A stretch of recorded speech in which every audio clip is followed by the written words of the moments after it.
Welcome, dear dreamer. Tonight, we continue our journey into the unknown with Chapter 2 of our bedtime story series. But don't worry, each tale stands alone.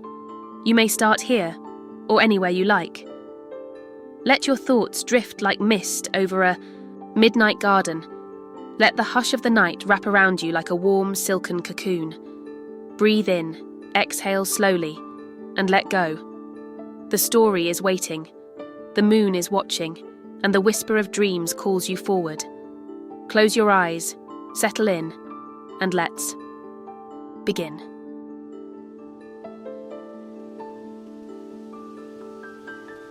Wake up! Alice stirred, consciousness rippling like water. Open your eyes. A voice, not from the garden, not from the trees, her own voice echoing.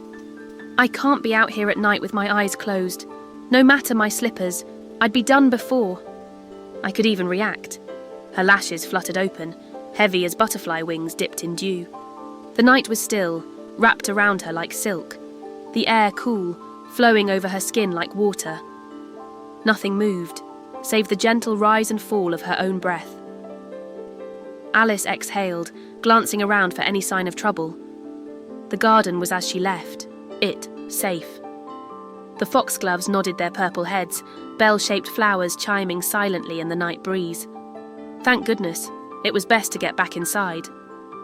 She gathered herself, brushing leaves from her skirt, each movement slow and syrupy. A quick glance at the moon would tell her the way, but when she looked up, her breath hitched, caught like gossamer on a thorn. There was the moon, but it was grinning. A wide, silvery arc stretched across the sky, too curved, too deliberate, as if the night itself had begun to smile down at her. The curve reminded her of cream swirling in tea, of the way her thoughts spiraled just before sleep claimed them. Above it, two golden saucers hovered. Perfectly round, perfectly still, watching. Like twin harvest moons suspended in darkness. They seemed to pull at her consciousness like the tide. The night had eyes. How curious, Alice murmured. Her voice felt too small, dissolving like sugar in warm milk. She had never seen the moon in such a manner. It seemed to float and drift like a paper boat on a midnight stream. She blinked. The slitted pupils appeared in the golden saucers, unfurling like ferns in the morning mist. Oh no, she breathed. This was worse than having her eyes closed. Far. Worse than the drowsy darkness that had claimed her moments before. A voice, slow and silken, uncurled from the dark, each word dropping like honey from a spoon. What is the matter, child? The grin stretched wider, a crescent moon becoming full. Alice swallowed, her throat moving as if through dreams. Nothing is the matter, she blurted, the words floating up like bubbles in still water. The golden eyes tilted, their slits narrowing, like closing doors. Then why do you breathe so? How so?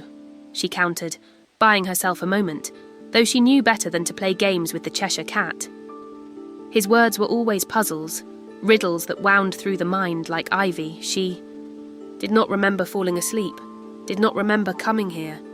But she knew one thing. She needed to get home, wherever home might be in this liquid darkness. If nothing is the matter, the voice purred, low and rich as a lullaby, then I shall leave you alone. The moon tilted slightly, its shape subtly, shifting, as if the sky itself was bending, folding like a blanket around sleeping shoulders. Alice hesitated, swaying slightly as if caught in a gentle current. It's just that I seem to have lost my way, she admitted, careful with her words, each one floating out like dandelion seeds on the night air. Lost? The cat sighed, his pupils flickering like candle flames. One is only lost if they know where they wish to be. Do you know where you wish to be, Alice? Then ever so lazily he gestured with his gaze, golden eyes drifting like autumn leaves on a stream. I believe I see your house. That way. Alice turned to follow his eyes, but saw only darkness, velvet and deep as dreams. She frowned, the expression feeling heavy on her face. "I'm sorry, but I didn't quite catch that."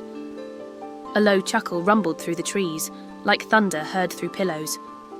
"That's because I didn't drop anything. Though you, my dear, seem to be dropping quite deeply into something else entirely." And then, blink. Once, like a star winking out. Twice like a candle being snuffed. Thrice like consciousness slipping away. Gone, the golden eyes, the silver grin. And worst of all, the moon. Alice let out a slow breath, watching it spiral away into the darkness. "Oh, brother," she muttered, the words thick with sleep.